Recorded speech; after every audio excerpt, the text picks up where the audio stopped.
So video చూసేటటువంటి మిత్రులందరికీ నమస్తే.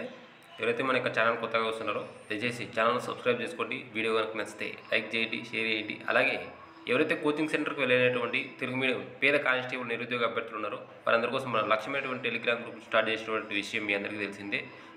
ఈ లక్ష్యమైనటువంటి టెలిగ్రామ్ గ్రూప్లో ఆల్రెడీ 185 మంది కానిస్టేబుల్ అభ్యర్థులు జాయిన్ అయ్యి నేను ఇచ్చేటటువంటి రోజువారీ 10 గంటలకు మించినటువంటి ప్రణాళికబద్ధమైనటువంటి టైం టేబుల్ ఫాలో అవుతూ ప్రతిరోజు ఎగ్జామ్స్ రాస్తూ వారి యొక్క కానిస్టేబుల్ మెయిన్స్ రాత పరీక్షకి అయితే ప్రిపేర్ అవుతూ ఉన్నారు. ఇంకా ఎవరైనా జాయిన్ కానీ వారు స్క్రీన్లో కనిపిస్తున్నటువంటి నా నెంబర్ 9885153134 అటువంటి నెంబర్కు 300 రూపాయలు ఫోన్పే లేదా గూగుల్ పే చేసి ఆ యొక్క స్క్రీన్ షాట్తో పాటు మీ యొక్క కానిస్టేబుల్ అప్లికేషన్ ఫోటో కానీ స్టేజ్ 2 ఫోటో కానీ అదే నెంబర్కి వాట్సాప్ చేసినట్లయితే మీకు గ్రూప్ లింక్ పంపడం అనేది జరుగుతుంది.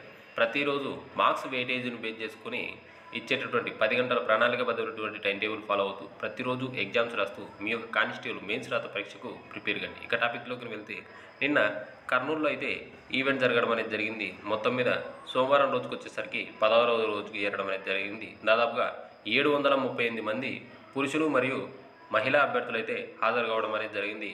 ఇందులో మెయిన్స్ రాత పరీక్షకు వచ్చేసరికి 415 మంది ఎంపిక కావడం అనేది జరిగింది.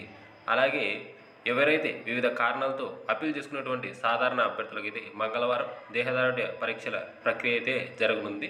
అలాగే 29వ తారీఖు కోర్టును ఆశ్రయించినటువంటి హోంగార్డ్ అభ్యర్థులకు కూడా ఈ యొక్క దేహదారుఢ్య పరీక్ష నిర్వహించేటటువంటి అవకాశం ఉందని చెప్పేసి మనకు ఈనాడు పేపర్లో అయితే న్యూస్ రావడం అనేది జరిగింది.